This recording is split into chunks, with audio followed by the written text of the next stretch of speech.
ஈரானுக்கு நேரடியாக ஆயுத உதவி கிடையாது அப்படின்னு ரஷ்யர்கள் மற்றும் சீனர்கள் சொன்னாலும் இந்த குறிப்பிட்ட கான்ஃப்ளிக்டை பொறுத்த வரைக்கும் ரஷ்யாவோட மிக முக்கியமான தொழில்நுட்பம் ஒன்று 24 மணி நேரமும் ஈரானுக்கு உதவிக்கரம் நீட்டிக்கிட்டு இருக்கு. அது என்ன தொழில்நுட்பம் மற்றும் அமெரிக்க கடற்படையோட ஒரு மிக முக்கியமான தளம் இந்திய பெருங்கடலில் இருக்கு, டியோகோ கார்சியா. இது யூகே மற்றும் யுஎஸ் இணைந்து நடத்தும் ஒரு நேவல் பேஸ். இதில் அமெரிக்காவுக்கு சொந்தமான நியூக்ளியர் அட்டாக் சம்மரின் எல்லாமே இருக்கு. இந்த நியூக்ளியர் அட்டாக் சம்மரின் எல்லாத்தையுமே ஒட்டு மொத்தமாக பஸ்பமாக்குறதுக்கு ஈரானுக்கு 4 ஏவுகணைகள் போதும். அந்த 4 ஏவுகணைகளை டியோகோ கார்சியாவுக்கு எதிராக ஈரானால் லான்ச் பண்ண முடியுமா அப்படின்றது தான் இங்கே இருக்கிற கேள்வி. ஸோ இன்னைக்கான காணொலியில் தொழில்நுட்பம் ரீதியாக ஈரானுக்கு இருக்கக்கூடிய மிக மிக முக்கியமான அட்வான்டேஜ் என்ன அப்படின்றத தான் பார்க்க போகிறோம். மற்றும் அமெரிக்கா இந்த தாக்குதலில் இந்த ஒரு குறிப்பிட்ட தொழில்நுட்பத்தை ஈரான் கிட்ட இருந்து பறிக்க முடியவில்லை அப்படின்னா டியோகோ கார்சியாவை இழக்கக்கூடும். அதை தான் தெளிவாக பார்க்க போகிறோம். நான் உங்கள் ஆகாஷ், தமிழ் பொக்கிஷம் வழங்கும் டிபி டிஃபென்ஸ்.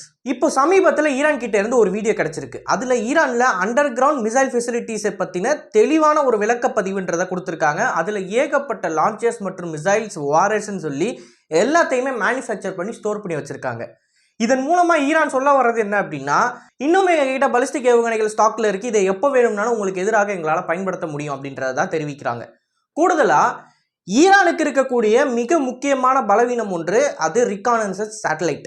சேட்டலைட் அப்படின்றது இன்னைக்கு இருக்கிற போர்க்களத்தில் மிக மிக முக்கியமான ஒரு டூல். எதிரியோட நடமாட்டத்தை கண்காணிப்பதை தவிர்த்து எதிரியின் மிக முக்கியமான ஏவுகணைகள் லான்ச் பண்ணுறது முதற்கொண்டு இந்த சேட்டலைட்ஸால் பார்க்க முடியும். இப்போ அமெரிக்கன்ஸ் அவங்களோட சேட்டலைட்டை எப்படி பயன்படுத்துகிறாங்க அப்படின்னா, ஈரானில் இந்த ஏவுகணைகளை லான்ச் பண்ணுறப்ப அந்த ஏவுகணையிலிருந்து வரக்கூடிய இன்ஃப்ராரெட் சிக்னேச்சர், ஏன்னா ஏவுகணையோட எக்ஸாஸ்ட்ன்றது பலாயிரம் டிகிரி செல்சியஸில் இருக்கும். இந்த இன்ஃப்ராரெட் சிக்னேச்சரை சேட்டிலைட்டில் இருந்து லாக் பண்ணுவாங்க. ஸோ இம்மீடியட்டாக தெஹரான்லேயோ இல்லை ஈரானில் இருக்கக்கூடிய ஏதோ ஒரு பகுதியிலேயோ இன்ஃப்ராரெட் சிக்னேச்சர்ஸ் கிடைக்குது அப்படின்ற பட்சத்தில் அந்த இடத்துக்கு இம்மீடியட்டாக போர் விமானங்கள் அனுப்புவாங்க. இந்த போர் விமானங்கள் அந்த இடத்திற்கு போய் சேர்றதுக்குள்ளே அந்த ஏவுகணைகள் சில நேரங்களில் லான்ச் பண்ணப்படும். ஸோ லான்ச் ஆயிடுச்சு அப்படின்னா அந்த ஏவுகணைகளை தாக்க முடியாது, ஏன்னா அதை வான் பாதுகாப்பு அமைப்பை கொண்டு தான் வீழ்த்த முடியும். ஐசிபிஎம்ஸ் ஆர் ஐஆர்பிஎம்ஸ்லாம் வந்து ட்ரோன்ஸ் சுட்டு தள்ளுற மாதிரி ஃபைட்டர் ஜெட் வச்சுலாம் சுட முடியாது. ஸோ ஒன்ஸ் லான்ச் ஆயிடுச்சு அப்படின்னா எதுவுமே பண்ண முடியாது. அமெரிக்கன்ஸோட வான் பாதுகாப்பு அமைப்பு தான் அதை பார்த்துக்கிட்டாகணும். பட் லான்ச் பண்ணலை அப்படின்றப்ப அதை அவங்களால சுட்டு தள்ள முடியும். அண்ட் லான்ச் ஆயிடுச்சு அப்படின்னாலுமே அந்த லான்ச்சர் இருக்குது பார்த்தீங்களா, அந்த ட்ரக்கை வந்து சுட்டு தள்ளுவாங்க அமெரிக்கன்ஸ் மற்றும் இஸ்ரேலிஸ். இதை தான் இப்போ ஈரான் முழுக்க பண்ணிக்கிட்டு இருக்காங்க. இந்த சேட்டலைட்ஸோட உதவி இல்லை அப்படின்னா ஈரானில் அவங்க இவ்வளோ பெரிய நிலப்பரப்புக்குள்ளே சல்லடை போட்டெல்லாம் எங்கே மிசைல் லான்ச் ஆகுதுன்றதை அவ்வளோ சுலபமாக தேடி கண்டுபிடிக்க முடியாது. 1-2 ஏவுகணையை தான் தாக்கி அழிக்க முடியுமே தவிர இப்போ அவங்க அடிச்சுக்கிட்டு இருக்கிற மாதிரி ஒரு நாளைக்கு 50-60 ஏவுகணையெல்லாம் கண்டிப்பான முறையில் ட்ராக் பண்ண முடியாது. ஸோ சேட்டலைட்ஸுன்றது அவ்வளோ முக்கியம். இப்போ ஈரானுக்கு இந்த சேட்டலைட்ஸே இல்லை அப்படின்றப்ப தான் ரஷ்யர்கள் அவங்களோட உதவிக்கரத்தை நீட்டுறாங்க. ஒன்று, ஈரானோட ஏவுகணைகளுக்கு தேவையான கைடன்ஸை கொடுக்கணும். இனர்ஷியல் கைடன்ஸ் சிஸ்டமை பற்றி நீங்கள் கேள்விப்பட்டிருப்பீங்க. இது ஒரு அனலாக் கைடன்ஸ் சிஸ்டம். இதோட பிரச்சனை என்ன அப்படின்னா, நீங்கள் கிலோமீட்டர் அதிகமாக ட்ராவல் பண்ண இதோட அக்யூரசி அப்படின்றது மழுங்கிக்கிட்டே போகும். ஸோ ஒரு ஏவுகணை ஒரு பில்டிங்கை நோக்கி நீங்கள் அனுப்புறீங்க அப்படின்னா அந்த ஏவுகணை 5 தெரு தள்ளி போய் விழுகும் 1000 கிலோமீட்டருக்கு. இதே 10,000 கிலோமீட்டர் தள்ளி நீங்கள் அந்த ஏவுகணை அனுப்புறீங்க அப்படின்னா 5 தெரு தள்ளி போகிறதுக்கு பதிலாக பக்கத்து மாவட்டத்தில் போய் விழுகும். ஸோ தூரம் அதிகமாக அக்யூரசி கம்மியாகுன்றப்ப அந்த இடத்துல தான் ஜிபிஎஸ் கைடன்ஸ் சிஸ்டமை கொண்டு வராங்க. ஸோ ஜிபிஎஸ்ன்றது குளோபல் கான்சுலேட் ஆஃப் சேட்டலைட்ஸு. இதை அமெரிக்கன்ஸ் தான் ப்ரொவைட் பண்ணுறாங்க உலகம் முழுக்க. இந்த ஜிபிஎஸை வந்து நம்மளால் பயன்படுத்த முடியும் இராணுவத்துக்கு. அமெரிக்கன்ஸ் 2 ஜிபிஎஸ் வச்சுருக்காங்க. ஒன்று மிலிட்டரி பர்பஸுக்கு, இன்னொன்று சிவிலியன் பர்பஸுக்கு. சிவிலியன் பர்பஸ் வந்து ஓரளவுக்கு டியூன் டவுன் பண்ணப்பட்ட ஒரு ஜிபிஎஸ் சிக்னலை கொண்டு இருக்கும். அதில் அக்யூரசி வந்து கொஞ்சம் கம்மியாக இருக்கும். மிலிட்டரி கம்பேர் பண்ணுறப்ப அந்தளவுக்கு அக்யூரேட்டாக இருக்காது. ஸோ அமெரிக்கன் ஜிபிஎஸை வந்து நம்ம பயன்படுத்தி நம்ம ஏவுகணைகளை தாராளமாக லான்ச் பண்ணலாம். ஆனால் எப்போ வேணும்னாலும் அமெரிக்கன் சிவிலியன் ஜிபிஎஸை வந்து அவங்களால ஜாம் பண்ண முடியும். சில சேட்டலைட்ஸை வந்து ஆஃப் பண்ணி அந்த ஒரு குறிப்பிட்ட ரீஜியனில் வந்து ஜிபிஎஸ் சிக்னல் கிடைக்காத மாதிரி அவங்களால பண்ண முடியும். இதை அந்த ஸ்ட்ரைட் ஆஃப் ஹார்மூஸ் பகுதியில் நேவிகேட் பண்ணக்கூடிய ஒரு கார்கோ வெசலே ரெக்கார்ட் பண்ணி அனுப்பியிருந்தாங்க, அவங்களுக்கு எந்த அளவுக்கு ஜிபிஎஸ் வந்து டிஸ்டர்ப்ட் ஆகுது அப்படின்னு சொல்லி. ஸோ ஃப்ளைட்ஸ் ஆப்ரேஷனில் இருக்கட்டும், இல்லை கப்பல்களை ஆப்ரேட் பண்ணுறதுலையா இருக்கட்டும், ரெண்டுலையுமே இந்த strait of Hormuz, Dubai, Saudi மாதிரியான இடங்கள் எல்லாத்துலேயுமே ஜிபிஎஸ்ஸை இப்போ அவங்களால ரிலையபிளாக பயன்படுத்த முடியாது, ஏன்னா அந்த ஜாமிங் பிரச்சனைன்றது இருக்குது. ஸோ இந்த சூழ்நிலையில் தான் ரஷ்யர்களோட குளோனாஸ் அப்படின்ற கைடன்ஸ் சிஸ்டம் கிடைக்குது ஈரானியர்களுக்கு. ஸோ ரஷ்யன் குளோனாஸ்ன்றது அமெரிக்கன் ஜிபிஎஸ் மாதிரியே தான், ஆனால் அது முழுக்க முழுக்க ரஷ்யன்ஸ் எல்லாம் ஆப்ரேட் பண்ணுறது.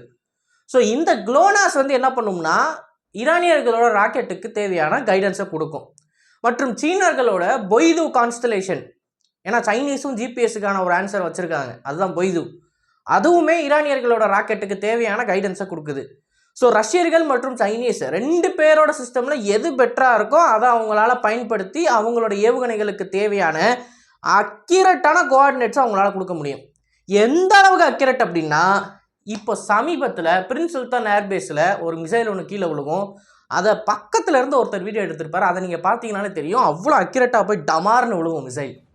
ஸோ அமெரிக்கன்ஸோட சேட்டலைட் கான்ஸ்டலேஷனின் உதவி அவங்களுக்கு தேவையில்லை அப்படின்றதுனாலையும், ரஷ்யர்கள் மற்றும் சீனர்கள் அவங்களுக்கு தேவையான கான்ஸ்டலேஷன் நெட்வொர்க்ஸை வச்சிருக்கிறதுனாலையும் ஈரானால் தியரட்டிக்கலி டியோகோ கார்சியாவுக்கு எதிராக ஒரு மிகப்பெரிய ஏவுகணை தாக்குதலை பண்ண முடியும்.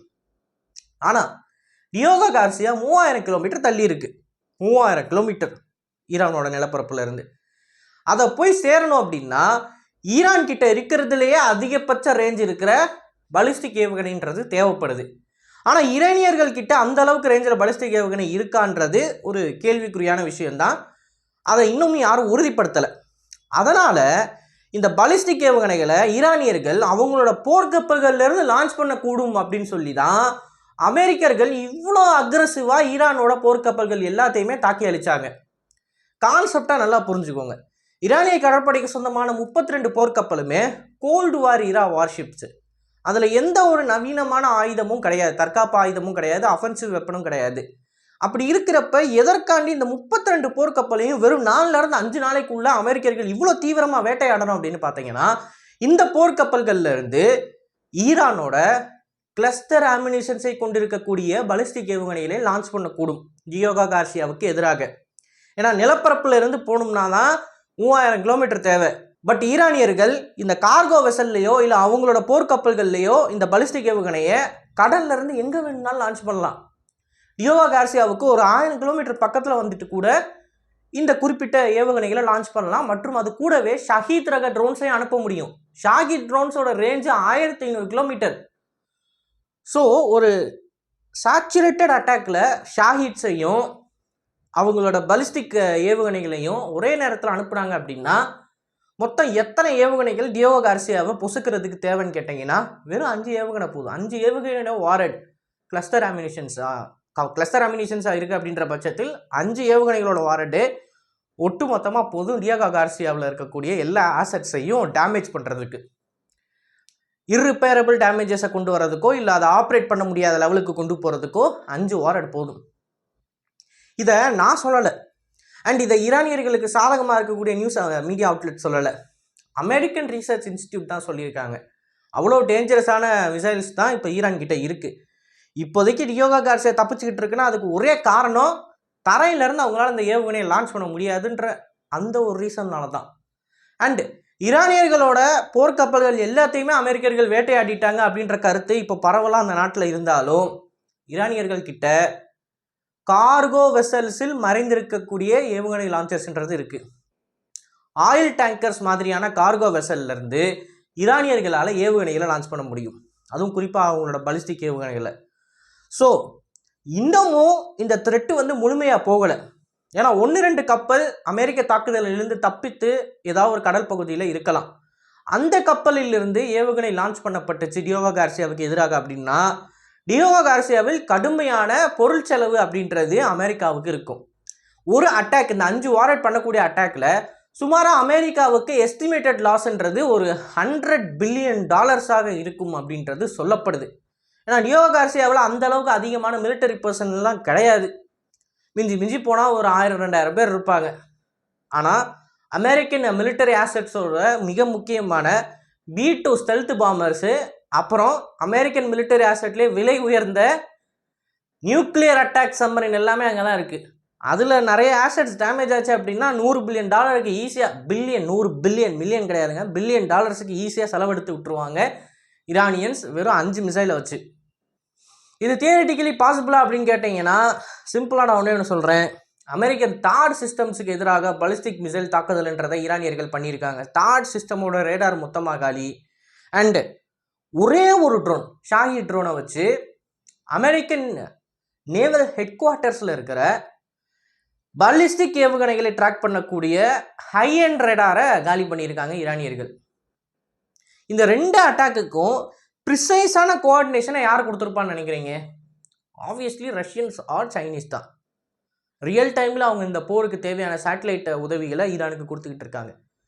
ஸோ டியோகோ கார்சியாவை தொடவே முடியாது அப்படின்றதுலாம் நம்மளால சொல்ல முடியாது உறுதியாக. ஏர்கிராஃப்ட் கேரியரோட கதை வேறு. ஏர்கிராஃப்ட் கேரியர் நகர்ந்துக்கிட்டு இருக்கிற ஒரு டார்கெட். கடைசி நேரத்தில் அந்த ஏர்கிராஃப்ட் கேரியரால் தப்பிச்சு போகிறதுக்கான மென்யூர்ஸ் அதால் பண்ண முடியும். ஸோ கேரியர்ன்றது வேறு. அண்ட் கேரியர்கிட்ட எக்ஸ்காட்டுக்குன்னு சொல்லி நிறையவே டிஸ்ட்ராயர்ஸ் இருக்குது. ஏகப்பட்ட ஆசெட்ஸ் குழுவாக ஒரே இடத்துல இருக்குது. அப்படின்றப்ப அதை தாக்குறதுன்றது வேறு, நகர்ந்துக்கிட்டு இருக்கிற டார்கெட்டை தாக்குறதுன்றது. பட் டியோகோ கார்சியான்றது ஒரு தீவு. சவுதியில் பஹ்ரைனில் எப்படி ஹெட் குவார்ட்டர்ஸில் அவ்வளோ ஆசெட் இருந்தும் தாக்குதல் நடக்குதோ அதே மாதிரி டியோகோ கார்சியாவிலே நடக்கும். நடக்கவே நடக்காது, ஒரு ஏவுகணை கூட விழுகாது அப்படின்லாம் இவங்களால சொல்ல முடியாது. இவங்களுக்கு இருக்கிற பெஸ்ட் டிஃபென்ஸே இந்த ஏவுகணைகளை ஈரான் லான்ச் பண்ணக்கூடாது. லான்ச்சே பண்ண விடாமல் அவங்கள தடுக்கிறது தான் டியோகோ கார்சியாவை பாதுகாப்பதற்கு இருக்கிற ஒரே வழி. ஸோ இதை பற்றி நீங்கள் என்ன நினைக்கிறீங்க அப்படின்றத மறக்காமல் கமெண்ட்ஸில் பதிவிடுங்க. இது போல் நிறைய தகவலை தெரிந்து கொள்ள டிபி நியூஸ் பேஜை ஃபாலோ பண்ணிக்கோங்க. நல்லதை பிறந்து நல்ல சமுதாயத்தை இருக்கும். நன்றி, வணக்கம்.